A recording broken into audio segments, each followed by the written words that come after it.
Welcome back to the Red Dice Diaries. I'm your host, John, and after the music we're going to be continuing with a discussion that I had with Johannes about our own long-running campaigns and long-form campaigns in general, and a few other things that we decided to chat about. So, cue the music.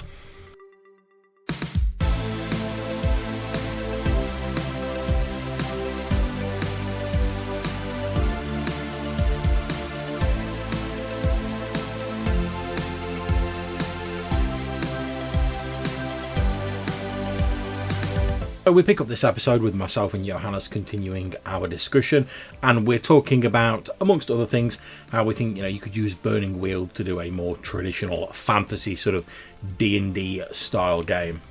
Yeah, I've got to admit the only way I, if I was going to be running a Burning Wheel game, the only way I could really see it sort of working in like a more sort of standard like D&D mold was if for the first session you were like, just like maybe before the session. You were like, here's the starting scenario.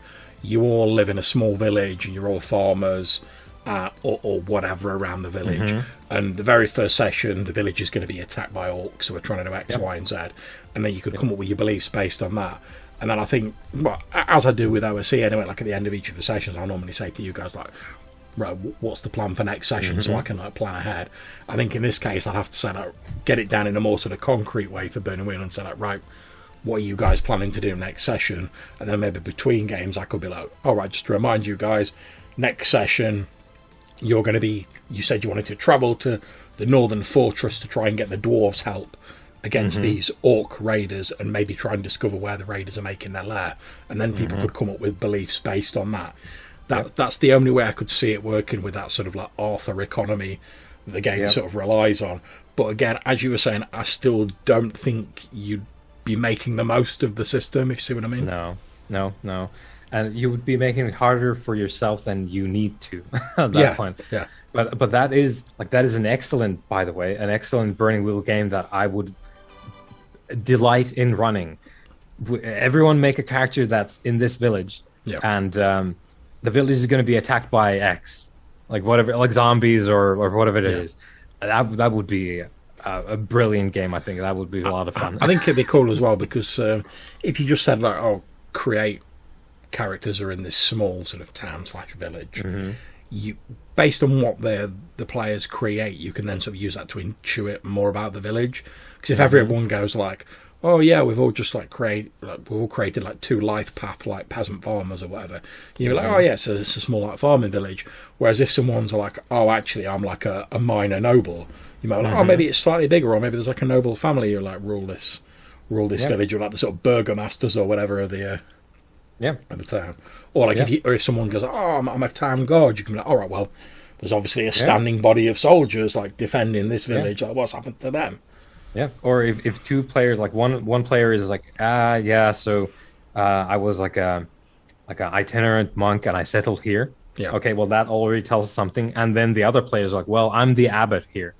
So that's already like two players invested in this sort of religious idea, and you're already like the gears are spinning in my head about this game, what this game could be. I could go for something like this. Definitely, because we're also talking about scale in regards to these two different campaigns that we're having here. So the scale, I feel like in the Burning Wheel game, we've been, especially in the last couple of sessions, we've been really going up from we're traveling through the forest, Tolkien style, camping out in the woods. Occasionally coming across these like ancient ruins and poking about a little bit. We've gone from that to, so we're now talking to some of these living remnants of the ages past, and now we sort of have a lot more of this like high level cosmological idea of what we might be looking at doing. Well, I mean, in terms of just like the timescales covered as well. I mean, we've done like the one sort of 10-year time jump in like Smoke and Snow. Yeah. But by and large, it's like, maybe like a week or two passes like per session, depending on what you're doing. Whereas we've sort of done sessions like that in Chronicle of the Crowns.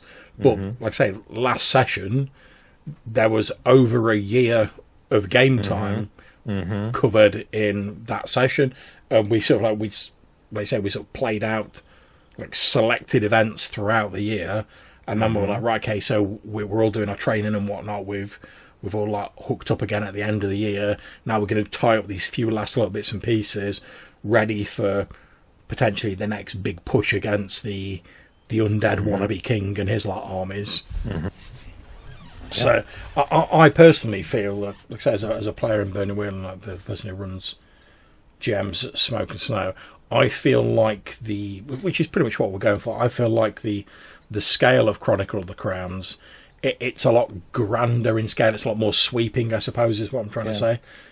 For some reason, the word operatic came to mind, but that maybe that's a little pretentious. But we did have an actual opera there was in the game. An opera in the game. So, but you know, I mean, when I sort of think of like Burning Wheel, I think of it like, you know, in the Lord of the Rings films. You know, like occasionally you get like the big like sweep, so like at the very start of it, you get the big sweeping vistas, and you get like the voiceover, and it's like, oh, and the ring betrayed Isildur to his death, and things which should not have been forgotten were lost, and you see just like a montage of all that happening, and it's like, oh, we haven't, even with the extended editions, we haven't got time to like tell you all this like 1,000 years of history in like one film. So casually cover the Silmarillion. Yeah, so that we're just going to give you like the clip notes version of it in a little montage, and then we're going to move on to like the more immediate thing. I feel like we've got that sort of sense of scale in Chronicle of Crowns, mostly not hundreds of years, but we've got that thing where you can be like, oh yeah, like a week's passed, a year's passed, and also that's allowed you to like move events on. Because you're like, oh, a year's passed, like, oh, that undead army that were like far up in the north, they ain't so far away now. They've like moved out a bit. And knocking on the door now. Yeah, and things were like Lord Beric, who was like an allied lord. We've been able to like hear things about, you know, like what he's been up to as time's passing, and it's made it feel like the world's sort of like a living place and like stuff's going on. Whereas, not to decry my own game, but with like Smoke and Snow, if you guys, like at the minute, you guys have gone to like a little isolated island, you've been there for like a few weeks, you come back and you'll be like, oh, there's a few bits and pieces that have happened during the week, but it's not going to, just because of the time covered, it's not going to be like, in the case of Chronicle of the Crowns, oh, a year's passed, like great armies have moved and like clashed, and Beric's had to like retreat from the north, but he's like, with like the dying breath of his last gasp, one of the old kings sort of like bequeathed this title to him, and he's now like properly Lord Beric. He's not like a merchant prince, and so it feels like the events are a lot more sort of sweeping, and there's a lot more sort of like going on, which I know we were going for that sort of Tolkien vibe, but it really does sort of bring that to mind for me. Yeah, and to come back to your Smoke and Snow game, I think the like it's not on the face of it. Like there's some differences in the sort of scale of time and the events that happen over the time, but I think there's also a little bit like under the surface similarities between these two things, and I think probably the big difference there is because you had basically in spoilers, I guess, for Smoke and Snow. There was that event where we basically, this is how I conceptualize it anyway, we kind of restored the world to its original state by like taking this piece of the world that had been shunted into like a pocket dimension, and we sort of shunted it back to where it was in the heady days of history. And just to give a very quick explanation for anyone who's listening who's not seen that, effectively, I wanted an excuse to like use some of like the Dolmen Wood stuff that like Necrotic Gnome are using, but it didn't really fit into the sort of campaign we've got. Obviously, one of the big advantages of like D&D is it's like there's all different planes and stuff like that, demi-planes and whatever. So to tie it in with the sort of the God Blades, there's one for each alignment. There's the lawful, the chaotic, and the neutral one. And the green blade being the neutral one, they eventually found a portal into this Dolmen Wood, which in our campaign setting was a chunk of the forest where some ancient wizards who became known as the Droon had basically gone, oh, there's an ice age coming, Like, we can't stop the Ice Age. What we're going to do is we're just going to like do this massive magic spell around this big old chunk of forest, and we're going to move it into a demi-plane where it's always summer. And in order to do that, they'd cast this magical working with this green blade, this vastly powerful god blade, as like the linchpin that maintained their enchantment. Obviously, player characters go there. They're like, we want that green blade. They eventually, after many adventures, yoink the sword. And then, obviously, that unravels everything. And effectively, the pocket dimension sort of like reappears or sort of reintegrates with the main world, which gave us an excuse as we were sort of like wrapping up like the first season in inverted commas of the game to basically get like, all right, what bits of the map do we like and then we want to keep? What bits do we maybe want to reorganise a bit, and we can take some of the stuff we liked out of Dolmen Wood, slap it into the main setting, sort of jiggle it around a bit, and it gave us a license to sort of reinvent the setting a little bit and to sort of like move on with that. And it also, because of it being D&D in the way it sort of works, we've not really been able to do time jumps in the same way as you do in Burning Wheel, because there's a nice robust sort of training system in Burning Wheel. So if you're like, if all the players are like, oh yeah, we want to spend like 12 months just like training our asses off to like become the best we can be, you've got a system where you can go, yes, this is how many points you've got, this is how long you've got to train, this is how skilled you are at the end of this 12-month period, and here's what's happened during it. Whereas we don't really sort of have that in D&D by default, so we don't really have such big time jumps. But the way I sort of worked it in the Smoke and Snow campaign was, because it was effectively a different realm, like time was running differently there, which the player characters worked out. So for every day that passed there, I think it was like a month or a few months passed in the normal world. So when they unravelled this and they basically fled back to the portal and escaped with the magical blade, they got back and they were like, oh, 10 years have passed. Like, and it meant that we could go, all right, we can move the setting on. We can have like this big like evil lord who planned to turn himself into a dragon. He's a dragon now, and he's now more of a threat.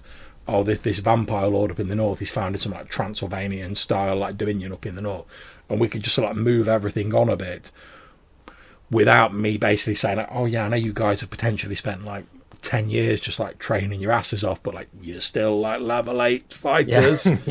Here's your I don't know, new beefier character art. And because as we know and we've said like a number of times previously, because let's face it, when you go up, especially if you're a fighter, when you go up in level, you don't really get that much extra stuff in like sort of old school essentials, the retroclone we're using. But so I think just me basically going, oh yeah, you spent 12 months doing that, here's a bajillion XP to like raise you up some levels, wouldn't really have had that much impact, because you'd be like, okay, 10 years have passed, I've got like an extra +2 to my attack and my saves are a bit better, I've maybe got a few extra hit points. Whereas when we've just had like a year in Burning Wheel and we're like, oh yeah, I can see that because I've spent all my time training with like this guy, my like skills have gone up in this area and I've focused on this and that's how I've improved. It feels like there's more of an impact with that sort of like that training montage and that passage of time in Burning Wheel. Yeah, and I suppose for Smoke and Snow, like speaking as a player in that campaign, the thing that I get from these a few time jumps that we've done, especially the big one, the 10 years, and the recreation of the world. Speaking of the scale, let's put a pin in that before I forget my current point. So,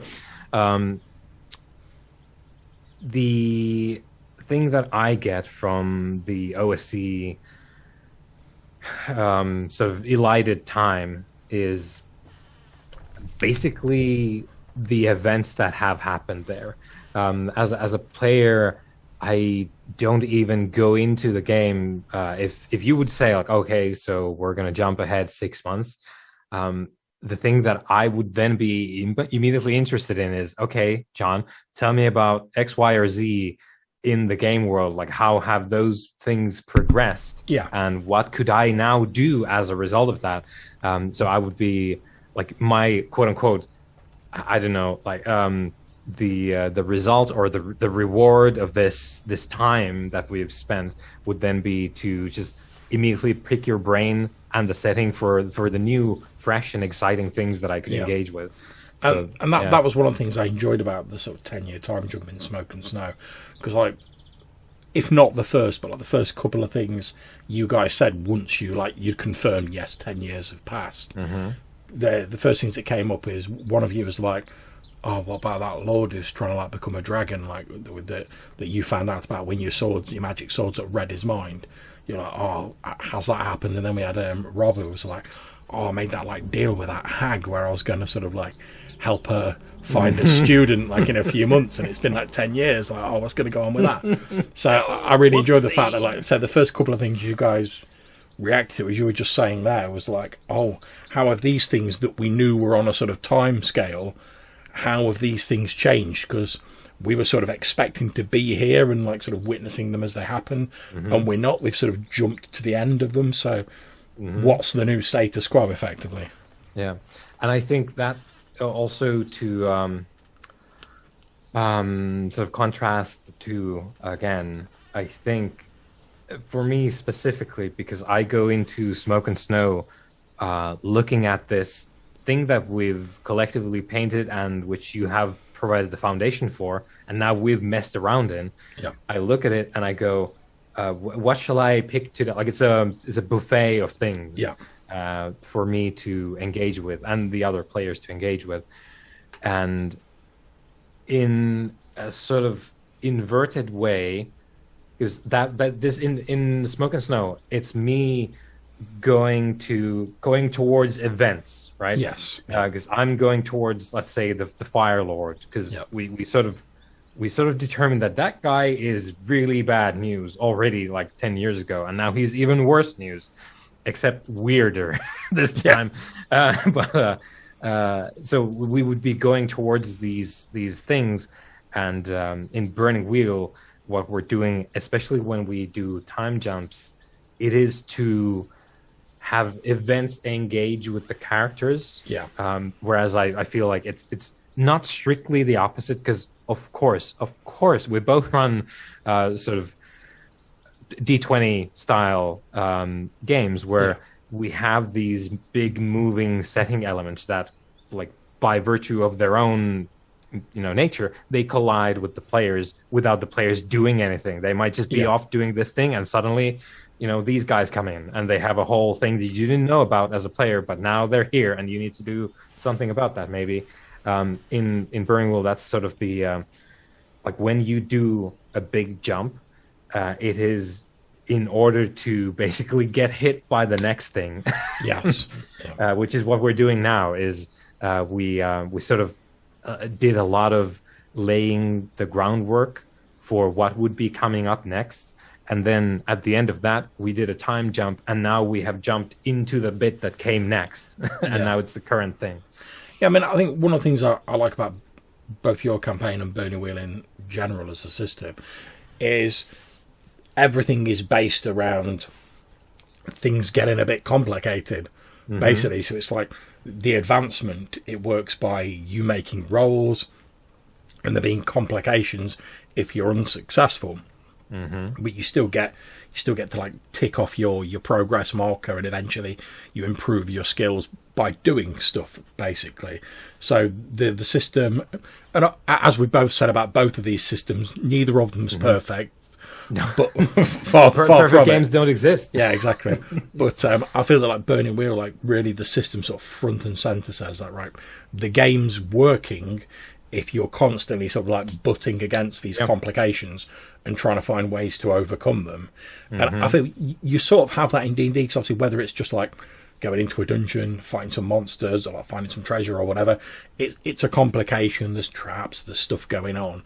But I feel that in a sort of D&D games, particularly like a sort of open world like Hexcrawl, like Smoke and Snow, you're more free to sort of wander around at your leisure. And obviously, like you say, there's setting things with like a timer going on. So you're like, all right, we know if we don't do anything about this, it's going to become a bigger and bigger problem.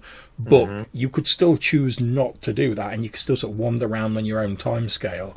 Whereas I feel that like Burning Wheel really is sort of like best played when you're like, right, there's this thing we need to deal with right now, this complication. Right, we've dealt with that. Right now, there's these three other things we need to deal with. Like, right, which one are we going to deal with first? and it's more sort of about like prioritizing things and immediately like going from one like situation to the next. Yeah, and the game sort of thrives on you have this thing that you urgently believe that you need to achieve, and you pursue that, and maybe you fail, as is often the case in that game. Maybe you fail. That spawns off another thing that you may want to deal with immediately, and then you just sort of you push on, and you take your licks, and you sort of strive always to go forward, get the thing that you believe that you need to do. And the game is sort of built on that like forward momentum. Like you push on. It doesn't, and it sort of talks about this in the text, which admittedly again is imperfect. It talks about the thing in the game where there's a header in the game. No weasels, and there's some additional language around the fact that like don't worry about quote unquote stupid ideas. You push on, because that's where the drama is, and you cause some complications, you deal with that, and all of that is good fodder for what you're doing in the game. Like more drama and to deal with in the story and all that's that. it. And I mean, I know we've sort of spoke about this before, and like, obviously we're not talking about like, people just doing like stupid for like the hell of it. No like jokes. I mean, just like they're like, I'm going to jump off this cliff, see what happens. Where you're going to die. That's what's going to happen. Yeah, let's see if I can fly. No, no, you can't. Yeah, you're dead now. But putting that to one side, I mean, we've often sort of spoke about it, and I've said numerous times, like the only time I feel you sort of lose in inverted commas in RPGs is if you don't do anything. Because if you, especially in a game like Burning Wheel as well, if you try something and you're like, oh, that plan I came up with didn't work, or that crucial roll I was going to make like failed, like it's not like the game stops and grinds to a halt because of that. You might be like, oh, things have got a bit worse. Oh, now we're going to have to like pull some outs out of the bag. Or you might be like, oh, the undead army have like seen through our defences and they've stomped this town. We're going to have to fall back and defend like a fallback position. But the game still goes on. There's more complications. There's more interesting stuff to do. And obviously, if you win as well, if you win against the undead army, your defense is perfect. Everything goes the way you want it to. You crush them. It's not like, oh, congratulations, you've won the game. That's it. It's over. It's like, right, you've defeated this undead army, but like, where did they come from? Like, what about the guy who originally like raised them? Or there's always like a greater evil or another challenge to face. So win or lose, the game goes on and there's more complications. Whereas again, if you just sort of sit there and you're like, oh, no. Things still happen, but you've now become a spectator. You're not actually involved in them. Yeah, and a good sort of addendum to that is as well, like death isn't really like it's very easy to get yourself killed in Burning Wheel if that's the kind of game that you're playing. Now you need to calibrate for the kind of thing you're doing in Burning Wheel, as we have, I think, often talked in those sessions as well. Like you use the bits that fit the thing that you're trying to do. For us, we've mostly stuck to, for example, the resolution stuff. We've basically stuck to the core mechanic the entire campaign. There's a couple of very in-depth subsystems for stuff that we could have easily used fighting. I was going to say, I'm still hoping like when we fight up against the undead to like get a chance to like bust out that fight system and like duel one of like the generals or whatever. I'm very much. I was talking to John Drury about this as well. We had a little chat the other day, and I was talking to him about the fact that there's probably at least going to be a fight. So the subsystem is called fight in our sort of the next phase of this, when we actually start to actively fight against the these enemies. But what I was going to say is, like, it's a system where if you can pick the things that you need to produce the thing that you want, that's great, because you don't need the rest. And for us as well, I don't like, there's been very few places where outright death would have been the thing that would have happened. Bad things, very consequential things that are very unwelcome to the characters in the game, no doubt. I don't know, man. I thought I was getting pretty close when I was like frantically defending against that Shadow of Despair and just whole whooping me all around the room. Yeah. But the thing is there as well, like as is often the case in other games as well, that like maybe this is a me thing, and some other people I know feel the same, but like death in general is often not the most interesting thing you could do. And for me personally, I'm gonna gravitate towards like, how can we make this, interesting and weird? Not to say that I've like, and then clowns come in and they stop the Dark Lord. Like, no, not that kind of weird. But if you guys lose against this like Dark Overlord, we don't, unless we decide the game stops there, we don't need to. Maybe you guys are now like the unwilling participant. Like you're the vassals now. Like King Cameron is now a vassal king of this Dark Overlord. And now the game transitions into you guys being like, well, we need to fly this flag for now, but on the down low, we have the resistance. Yeah. And then it transitions into like you guys trying to undermine this thing while trying to, not get killed. Well, that's it. I mean, from my own point of view, I mean, obviously, as we know, sort of like the OSR games can be pretty deadly. As we saw last session in Smoke and Snow, you guys were exploring like this 3-level dungeon. You got rumbled by like one of like the acolytes of like the necromancer in this dungeon, who like runs down to the floor below like, oh master, they've invaded the dungeon, and he's sent, I'm like, all right, he's got like 14 zombies on like the level below, right, okay, he's gonna send them up the staircase to like deal with you. And you guys took him down, but you were in like quite a bad way. You've got like one like NPC with like one like shonky like healing potion on him, and he's like, and I'm in that sort of situation where, like, because I know OSR games are lethal, like I never mind if someone like dies, like if that happens, that happens. I try and just sort of like play it out as I would think. Like this acolyte runs down, he's like, oh master, they're invading. He's like, oh well, I could go up and risk myself, but like I've got all these like zombies like knocking about. Like, I'll just send them up and like see what happens. Worst case scenario, I've lost some zombies. I'll go up and have a look later. And so you guys look like you're all gonna get taken out at one point. And I'm like, oh, if that happens, it's unfortunate, but it happens. But I'm always quite glad when it doesn't happen. So like in that scenario where like Dave's like rogues like, oh, I'm faster moving than these zombies, I'm gonna lead them a merry dance around the dungeon away from you guys and like gradually snipe at them with my bow and like take them out. And then it's like, oh, while I'm doing that, like the NPC guy can like split his healing potion and like at least get you like moving again. Even drag your bodies away from the site of carnage. Even though you're only on like a couple of hit points. So like, even though I'm like, oh, do you know what? If that hadn't happened and you'd have all died, I'd have been like, it's unfortunate, but it's what happened.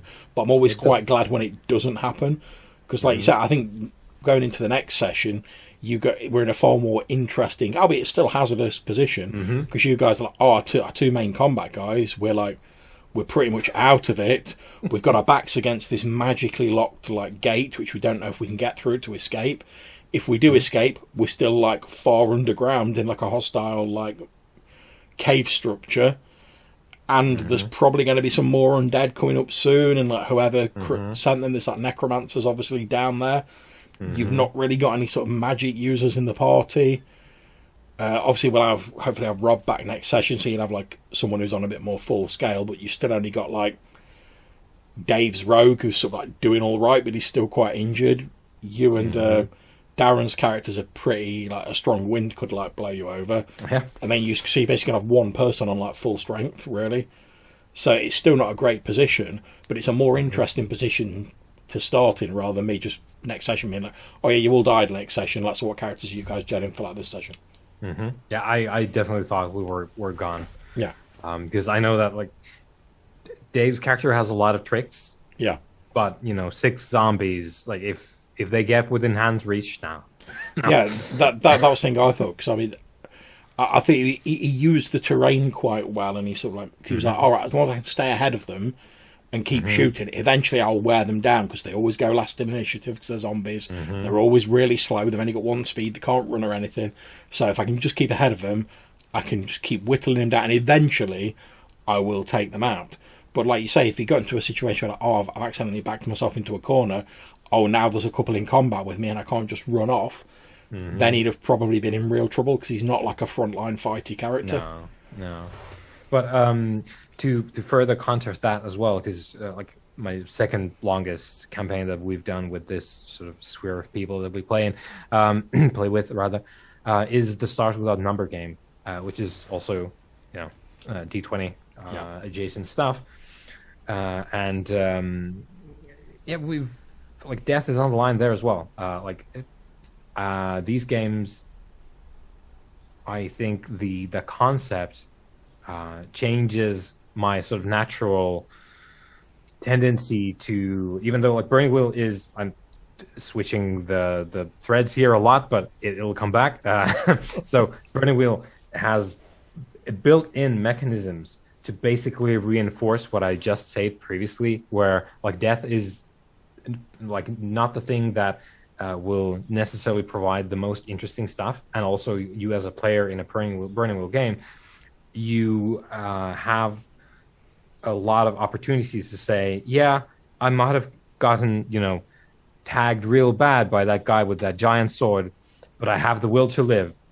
Now, that doesn't mean you get off the hook. No, that means now your next 5 years, you're in the dungeon recovering from your wounds, and the Duke comes by every month, like once, and mocks you across the cell, and we transform the narrative to something else now. You're wasting away in this dungeon trying to recover from this horrendous wound that you sustained, but you're still alive.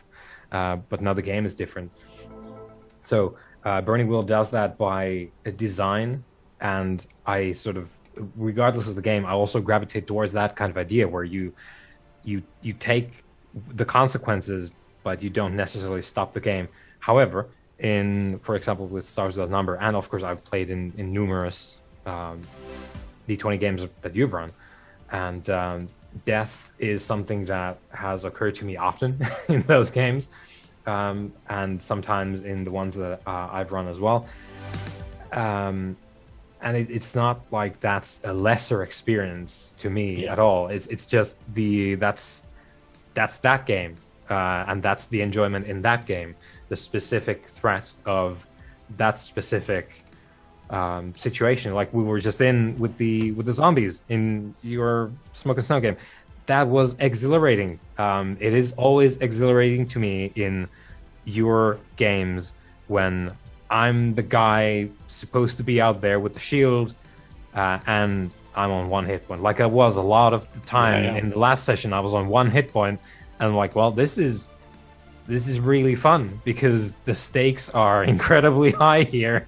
Yeah, I mean, because it's not just about me, because I know that the next guy is going to be an NPC or a guy with a crossbow and a shirt. Yeah. So it's not just about me as well. I might die, but these guys will die faster than I will. Okay, so that's it for this episode. We hope you're enjoying our continuing discussion about long-form campaigns, Burning Wheel, and the games that we've got going on at the minute. We're going to continue this in a future episode. If you've got anything you'd like to say to us about these episodes or others that we've done, maybe you'd like to tell us what your favourite long-form campaign is, why you like long-form campaigns, or why you prefer shorter games. Either way, you can get in touch with us a number of different ways. By leaving a voicemail message on SpeakPipe or Anchor, or you can send us an email to rddrpgpodcast@gmail.com. So until we see you again, take care, stay safe, and whatever you're playing, have fun.